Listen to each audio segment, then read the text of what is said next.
The Falcons already have one of the NFL's best wide receiver duos, but can they get better this year and take this offense to brand new heights?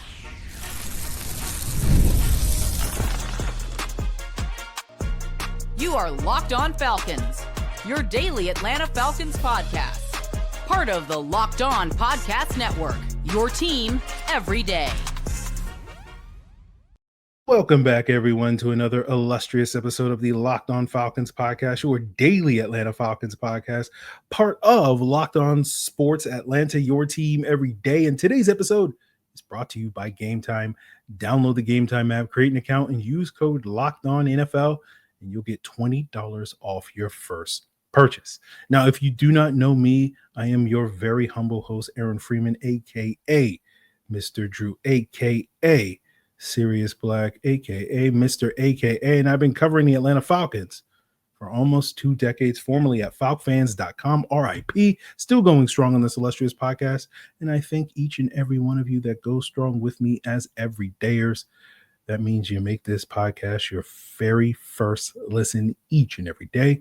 And all you got to do to become an everydayer, subscribe or follow for free on YouTube or wherever you listen to podcasts. So today's episode, we are going to talk in a positive way about Zac Robinson. Tomorrow, we might not be as positive about Zac Robinson. Now, we won't spend too much time specifically talking about Falcons offensive coordinator Zac Robinson today, but since we are coming at you on Independence Day weekend, we know that Zac Robinson is a true patriot, right? And it would be downright un-American to say anything negative about our beloved play caller. Right. And since, I'm recording this still on Independence Day weekend, we're going to be true patriots here on this podcast. Now, again, Monday, when the weekend is over, reality might hit a little bit thing, but we'll talk a lot about all the good things that Zac Robinson did as we continue our positional preview, as in the lead up to training camp, talking about the good of the wide receiver and tight end position. So that means we're not going to talk about Kyle Pitts really at all on today's episode. That we'll save that for tomorrow when we come back down to earth. But we'll talk about all the great things that Zac Robinson did for this football team, being able to produce one of the best wide receiver duos in the entire league in 2024. And that duo has the potential to be even better in 2025, career year for Ray-Ray McCloud, but potentially the possibility that he might get pushed in training camp this summer. We'll talk about Charlie Woerner, a true American hero, right, from Tiger, Georgia, hometown of Gunner, Duval, Stockton, okay, and how he's keeping the Parker Hesse agenda alive and thriving. We'll talk about the ongoing battles for wide receiver 6, tight end 3, and how Zac Robinson is going to lead us all to the promised land. And you're probably sitting here going, Aaron, are you going to do the entire episode? Like, no, I won't. Not the entire episode, right? But it will sprinkle it in, right? But let's start off with that dynamic duo. And we talked about this roughly 6 months ago when we did our year-end positional reviews, looking back at the wide receiver position. And we call Drake London and Darnell Mooney. They're starting up the new hit show, Drake and Darnell, the all-black cast remake of Drake and Josh on Nickelodeon, with hopefully 100% less abuse this time around. And they form 2/3 of the big three alongside Bijan Robinson as the core part of this offense. And, one of the things that we talk about Zac Robinson doing at a high level was being able to feature both of those guys as well as Bijan Robinson and getting the most out of those three guys. But, Zac Robinson can do even better. I know it's a crazy thing to say, but he can even be better. Okay. Now, when we ask the question of, whether or not Drake London, and we'll start off with Drake before we move on to Darnell Washington. I'm thinking of elite blocking tight ends. So I'm ready to talk about Charlie Woerner, Darnell Mooney. All right. But, one of the things I'll be curious to see if we see Drake London get featured a little bit more in the slot this season. Now, probably not. But, it'll probably be roughly the same as it was last year, where about 40 to 50% of his snaps in production came working out of the slot. But I could imagine a world, and we'll talk about this later, if the Falcons do decide to play KhaDarel Hodge a little bit more as the wide receiver 3, that the Falcons, those could be opportunities for Drake to move into the slot where he can be maximized. And if you've been listening to this podcast for the last 3 years, I have an agenda in addition to the Parker Hesse agenda. It is the Drake London is an elite slot receiver agenda, and that gets backed up every single year. And I think ultimately, and again, probably more of a 2026 conversation than a 2025 conversation, but ultimately, when the Falcons really realize that, Drake London is at his best in the slot, the stats back it up. I think this offense can really, really thrive. He was like 6th in yards per route run out of the slot. He was very productive on the outside as well. But the gap between him and the truly elite receivers in the slot is far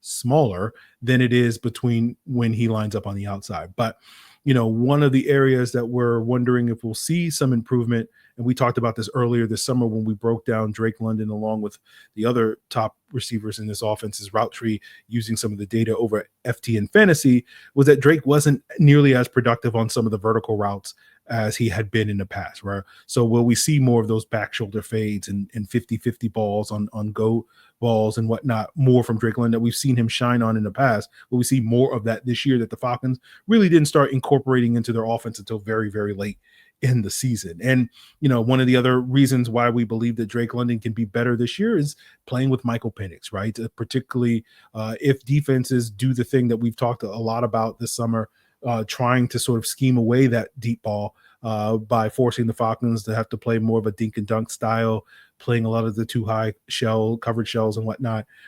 Drake London's the player that probably will benefit greatly if that's how defenses are going to play, particularly when he's in the slot. But he was very good last season as an underneath receiver, according to PFF. He was top 5 among all wide receivers in the NFL in terms of targets, yards, his PFF grade, his contested catches when it came to throws under 10 yards. Drake London is the primary chain mover. He's the primary red zone threat in this offense. And you contrast that more with Darnell Mooney, who's more of that explosive vertical playmaker. But we've talked in the past about Drake London and potentially the possibility of him, coming for the Triple Crown and being the guy that could lead the NFL in catches, yards, and touchdowns. And I think it's a possibility, although I don't think it's a likelihood. But if you missed that episode that we broke that down a couple of weeks ago, if Drake London does put up that type of production, it's probably not a positive sign for a healthy Falcons offense if Drake is putting up those numbers, when we're talking about the types of numbers that he would need to have in order to have a legit shot at sort of winning the Triple Crown. We're talking about a guy that gets 180 targets, 130 catches, 1,700 yards or more, 15 or more receiving touchdowns. And, I think it's possible for Drake to put up that type of production, but if he did put up that type of production, it would almost likely indicate that the Falcons are throwing the ball way more than we'd ideally like, which is mean that they're probably playing from behind much more than we would ideally like. Or Darnell Mooney missed a significant chunk of the season. And like we saw in that Week 18 game where Drake put up monster numbers against Carolina, where basically the entire offense kind of revolved around him with Mooney out of lineup. And that's part of the reason why, we've had guests on the podcast and others I've seen talk about Drake's production in those final 3 games with Michael Penix as like a path of why he's poised for this big breakout. We'll let the fantasy folks deal with that. We'll focus more on the reality football, but I think a lot of that conversation lacks the context of Darnell Mooney did not play in Week 18 and was also limited at times in that Washington game the previous week, not necessarily from an injury, but mostly because Michael Penix was missing him on all of those hole shots against Tampa 2 that we talked about quite a bit, that he was struggling with until that Week 18 game. So, that led to a lot of Drake London getting a big spike in production those last couple of weeks. But as I said, Drake London's that chain mover. He's the red zone threat. But let's talk more about the explosive vertical playmaker in Darnell Mooney and, not only his ability to sort of drive the bus when it comes to the explosiveness of this offense, but how in what ways could he have a better season this upcoming year as we continue today's Locked On Falcons. Now, have you ever decided last minute that you want to head to a ball game with friends and family, Game Time is going to make it easy to grab those last-minute tickets without the stress. With the money you save on tickets, you can splurge on food, drinks, and merch, or even invite a bigger group to come with you. Game Time makes it all possible. It makes it buying tickets fast and simple. Prices on the app actually drop the closer you get to the first pitch, and they've got incredible last-minute deals, clear seat views, and the lowest price guarantee that's going to take the worry out of buying. Game Time is the official ticketing partner of Locked On MLB, and it's going to make it easy to browse the app for an exciting upcoming MLB game, such as the Braves' upcoming road trips to face the A's and Cardinals, or if you can't wait to be in Truist Park, you can wait for their battles against the Yankees after the All-Star break. So take the guesswork out of buying tickets with Game Time by downloading the Game Time app, create an account, and redeem code LOCKEDONNFL, and you'll get $20 off your first purchase. Terms apply. Again, create an account and redeem code LOCKEDONNFL for $20 off. Download the Game Time app today. Last-minute tickets, lowest price guarantee. So, Mooney being the explosive playmaker, when this offense was explosive last year, it was primarily Darnell Mooney driving that bus. He was second in the NFL last year behind Justin Jefferson or tied for second, I think, with George Kittle and Derrick Henry for the most 20-plus yard plays last year behind only Justin Jefferson. And Mooney accounted for about 33% of the Falcons' 20-plus yard plays, and the best I can tell, that would have been the fourth highest percentage or share, I guess you could say, of anybody in the NFL behind Jefferson, Calvin Ridley, and Malik Neighbors. And, the fact that all three of those guys would be widely considered to be the number one receivers in their offense, I would love to hear a counter argument for any of those guys. It's one of the reasons why you often hear me kind of talk about Drake and Darnell being that sort of 1A and 1B type than a true number one versus number two type of receiver. Although I think probably most people would say that if we were forced to pick one, we'd probably pick Drake London to be the number one, just because he gets the lion's share of the targets and probably not too distant future will be the highest paid of the two wide receivers. But you don't really see a number two wide receiver getting that amount of share when it comes to explosive plays. Even a guy like Jalen Waddle, going back to his best year, 2-3 years ago, was only getting about 29% of the Dolphins' explosive plays, and when they were, the most, if not number one, top three most explosive offense in the NFL. And it's one of the reasons why we spend a lot of time on this podcast talking about, getting more explosive plays from other players beyond Darnell Mooney, because the gold standard is the Detroit Lions, where they have four guys that get explosive plays at a high rate: Amon-Ra St. Brown, Jamison Williams, Jahmyr Gibbs, and Sam Laporta. And it's basically the idea that, it's harder for defenses to defend four playmakers as opposed to one or two. And you can see some fairly obvious parallels between the Lions group of playmakers and the Falcons group of playmakers. And so that's kind of the goal, right? Where Drake London's kind of the St. Brown, Mooney's the Jamison Williams, Bijan is Jahmyr Gibbs, and Kyle Pitts potentially could be Sam Laporta. But when we talk about Darnell Mooney's capacity to have a better season than what he had in 2024, one aspect is just staying healthier, because there were several games where he was nicked up in the back half of the season. And that was, a contributing factor, in addition to other factors like Kirk Cousins' downward trend in play, to why the Falcons offense was a little bit more down in the back half of the season. But, moving from Kirk to Michael Penix is going to be, a pathway for Mooney to put up even more production, because we know Michael Penix loves to push the ball down the field, right? And, when we're talking about defenses playing a certain way, that's going to, try to limit those explosive plays. If defenses don't do that or fail to execute when they do try to do that, Mooney's the guy that's going to potentially benefit the most as that potent vertical threat. And him and Kirk had a pretty strong rapport last year. Kirk did a good job hitting those deep balls to Darnell Mooney last year with the touch and timing. Kirk was tied for fifth, I think, in the NFL last year on adjusted completion rate, which factors out drops and whatnot when it came to 20-plus yard throws.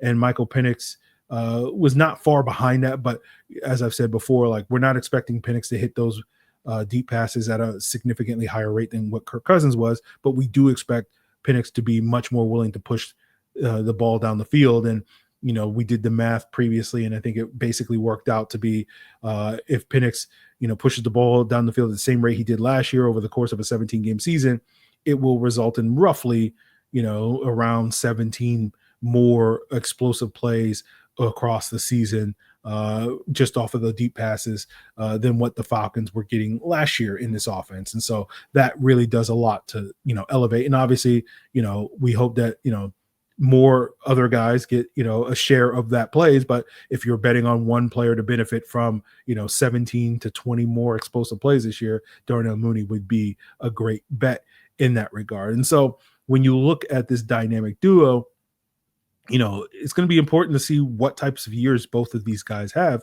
because it can literally pay off in a major way for both Drake London and Darnell Mooney, right? We've talked quite a bit this offseason about Drake London being due for a big contract next offseason, and his production, depending on that production, he could, make 30 or 35, maybe even more $1 million a year, depending on how productive he is.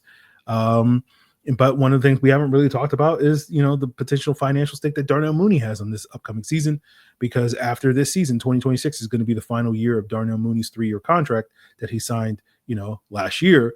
And if he has another productive year similar or better to what he had last year, it would make sense for the Falcons to try to extend his contract, and he could come to the bargaining table and get a significant pay raise based off of, 2 years of production than what he got when he first signed with the Atlanta Falcons, coming off some down years. Now, Mooney is not making low-end number 2 wide receiver money, right? He's making about $13 million a year on that contract he signed last year. And, depending on how you define who's a number 1 versus a number 2, but based off my definition, that would make Mooney basically, that per year average would make him the 8th highest paid number 2 wide receiver in the NFL currently.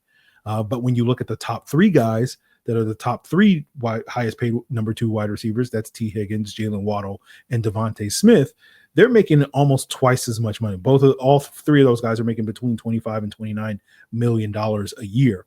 And since Mooney is repped by David Mulugeta, who represents a number of high-profile Falcon players, I don't think David Mulugeta, he's not well known for leaving money at the bargaining table. And so, if the Falcons do approach Mooney for a contract extension as a way to, create more cap space next offseason, which is they'll probably want to do after they pay Drake and make some cuts and, carry Kirk's dead money and all that stuff, especially given that they don't have a ton of draft capital. And so if they are going to try ways to improve their roster, spending some money in free agency makes a ton of sense.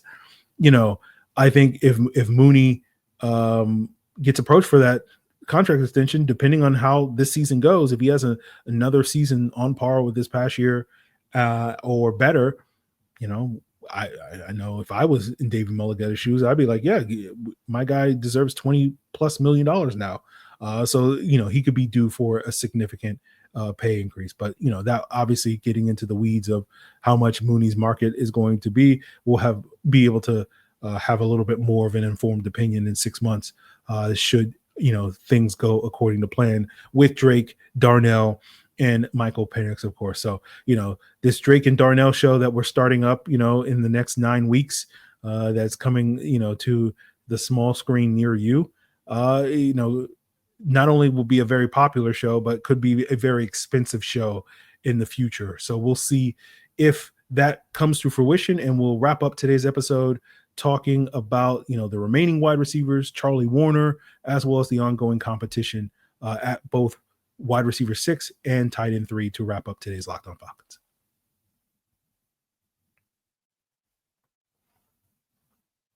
So as we've discussed quite a bit today, Zac Robinson did an excellent job, maximizing, several players on this Falcons team.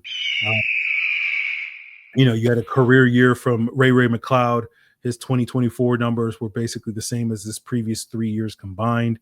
We talked when we broke down his route tree, a lot of it was running the digs on those dagger concepts, as well as a bunch of screens. Those 2 routes accounted for about half of his targets last year, according to FTN Fantasy. But one of the questions we have is, despite coming off that career year, could the Falcons be looking for more at that wide receiver 3 spot? And would they potentially have a guy like KhaDarel Hodge, who's their current wide receiver 4, push Ray-Ray McCloud for that, right?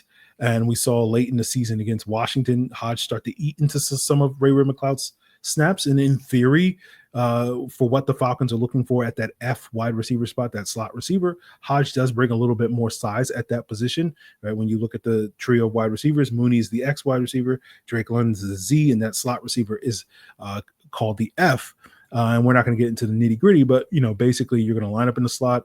We need you to be a plus run blocker in that role. And to Ray-Ray McCloud's credit, he's probably the best blocking 5'9", 190-pound wide receiver in the NFL, but playing at that size does give you limitations. Some of those limitations particularly were exposed against a number of opponents last year, especially the Chargers in week 13. Derwin James says hello. And that's why we started to see in the following weeks, the Falcons incorporate a little bit more 2 tight end looks, basically for the first time since week 1 last year. And they had gone 11 straight games where they ran over 90% of their offense out of 11 personnel or those 3 wide receiver sets. Now, I would guess that Ray-Ray is going to continue to be the team's primary number 3 wide receiver, but instead of playing, 90+% of the snaps like he did during that 11-game stretch, maybe, again, we'll see, but maybe that's like 65% of the snaps. And then the other 25% goes to, KhaDarel Hodge, right? And on those plays, that's where Drake London can maybe get a little bit more looks in the slot with Hodge playing the Z. And that's the benefit of KhaDarel Hodge being able to play all 3 wide receiver spots, being cross-trained at that. Now, when we move on to the tight end position, Charlie Woerner, basically all I'll say is the Parker Hesse agenda is thriving. And if you're new to the podcast, you weren't an everydayer back in 2023, you may have not heard this before, but, I had a very controversial take back in 2023, which, shouldn't be that controversial today. Once again, I was right. But big reason why the Falcons offense and running game took a huge step back in 2023, because when you're an outside zone like the team, like the Falcons are in terms of their run game, you need to have good perimeter blocking, especially from the tight end position. The Falcons got that in 2022 with Parker Hesse. They did not get that in 2023 when they let Parker Hesse sort of be a walk-in free agent, or not walk-in free agency, but they cut him and put him on the practice squad. And then they got that, and then you saw a massive dip, right? Basically a bottom 10 rushing team, according to various metrics. And then you bring in Charlie Woerner, who's a plus blocker on the perimeter, and you saw this team be one of the most efficient rushing team in the NFL, depending on what metric you look at. And so, I think Woerner, along with Zac Robinson's reliance on the 3 wide receiver sets, which lightens the box, were a big reason that enhanced the Falcons' run scheme this past year. So, once again, Zac Robinson doing incredible things. I think the remaining question, so when we look at, the top 6 pass catchers, and again, that term is very loosely when we include Charlie Woerner, he's not catching that many passes, but 5 out of those 6, Drake London, Ray-Ray McCloud, KhaDarel Hodge, Darnell Mooney, and Charlie Woerner shined in this offense. The 6th guy we'll get into tomorrow and some of the reasons why he may not have shined in this offense. But again, Zac Robinson did an incredible job. Our remaining question is, who's going to be the 7th, 8th, and 9th guys, and will they also benefit from Zac Robinson's presence in this wide receiver tight end group? I think we know who number 7 is going to be. That's going to be the wide receiver 5. That's going to be Jamal Agnew.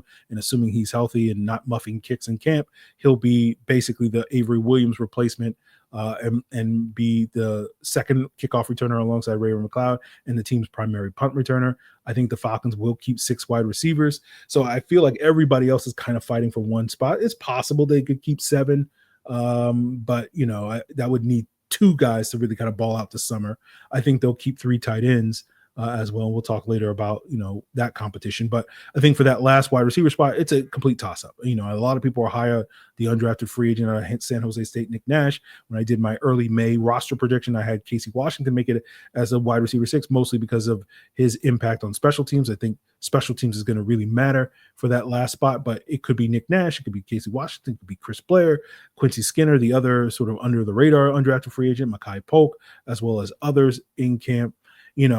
And, when it comes to Nick Nash, I'm not as high on Nick Nash as maybe other people are. And I think a lot of people probably just assume, oh, that's just Aaron being contrarian.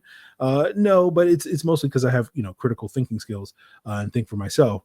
But, the reason why I'm not that high on Nick Nash is because I think you already have a better version of Nick Nash on your team. I think KhaDarel Hodge is basically, when you think about what you want Nick Nash to be, that's already what you have in KhaDarel Hodge, right? Same size, speed, athleticism, except for Hodge is a proven special teamer and a plus blocker. And those are kind of be the areas that are Nick Nash is currently unproven in that he'll need to showcase in order to make this roster. And the other reason is I'm not that interested in another F wide receiver, right? The Falcons are lousy with F wide receivers, whether we talk about Hodge and McCloud and London, you can even throw Kyle Pitts into the mix. I mean, Darnell Mooney was very productive when he got opportunities in the slot last year. Like, to me, what the Falcons need is a Z wide receiver that can get yak and win vertically that will allow you to move Drake into the slot where he can shine as your predominant F in this offense. And I don't think that's really Nick Nash's skill set. Now, I think guys like Chris Blair and Quincy Skinner bring a little bit more of that X skill set, right? Mekhi Polk and Casey Washington are primarily, I expect them to get a lot of work at the Z position this summer. And, I'm not saying that those guys are more intriguing to me, but like finding some more reliable outside receivers than Nick Nash, who shined as a slot receiver at San Jose State when he won the Triple Crown in college football, is a little bit more intriguing to me. So I do like Nick Nash as a player, but, investing in a poor man's Drake London when you're literally about to have a rich man's Drake London within a calendar year, is not something I'm super invested in. We'll see. Maybe I can change my mind when he's balling out this summer. But I'd much rather have someone who complements Drake's skill set than basically is just a poor version of that. But, we probably realistically won't be able to add that player to the roster until next year. But, we'll see if someone emerges this summer that I can say, hey, there's a shot that he could be that guy. But when it comes to the tight end 3 position, again, wide open, similar to wide receiver 6. You got Felipe Franks, Tiken Quitoriano, Josh Simon, the undrafted free agent, Nikola Kalinic as well, 4-way competition. And like each of these guys do bring sort of a unique skill set that they're a plus in, right? Quitoriano's the blocker, Franks is the special teamer, Simon's the receiver. No offense to Kalinic. I don't know what Kalinic's plus skill is. Maybe his selling point is, he does all of the above decently well, that he's more the all-around guy. But, based off of how the Falcons used their third tight end last year, which was Ross Dwelley, when he did get on the field, it was almost exclusively as a blocker and special teams player. And that would suggest to me that Franks or Quitoriano, given their abilities as a special teams player and blocker respectively, would be the front runners to win that tight end 3 spot. I would probably pick Quitoriano just because of that plus blocking ability. But, Simon is an undrafted free agent that at least I'm a little bit more willing to buy the hype on Josh Simon than I am on Nick Nash. And we'll talk more about this tomorrow, but when you look at how the Falcons utilize their tight end position, it's really a chip and check down role. And that's basically what Josh Simon did best at South Carolina. He fits that skill set. Jarvis Davis of Locked On Sports Atlanta said this on the podcast a month or two ago, where it's like Josh Simon has a chance to make the roster if he can show he's a plus pass catcher and just competent as a blocker and special teams player. Like, he can just be a 5 out of 10 in those areas, and that should be good enough to stick if the pass catching ability is there. And even though like Quitoriano is probably like a 6 out of 10 blocker and Franks is probably like a 7 out of 10 special teams player, that could be enough with that more all-around skill set that Simon represents, could be enough to push him to be that third tight end on the roster. So we'll see how these competitions, bear out. It's wide open. It's literally anybody's race when it comes to those last, 1 or 2 spots at tight end and wide receiver. I think the top of the depth chart is pretty fixed. And I think, because of all the good work Zac Robinson did with those guys last year, we can expect those guys to repeat that success and or have greater success. The big question is whether or not Zac Robinson will be able to get that 6th guy, Kyle Pitts, to have greater success than he had a year ago. And we'll talk more about, Zac Robinson as well as Kyle Pitts' role in that on tomorrow's episode.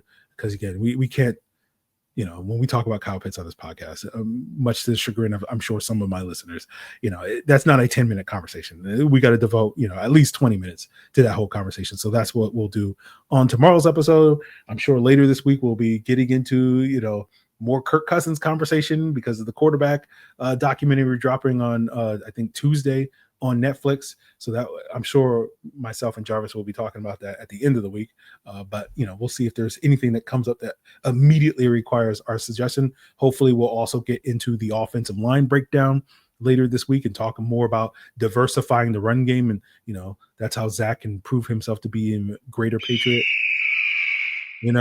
but we'll see on that front. So that's all what's in store for you all week long here on Locked On Falcons.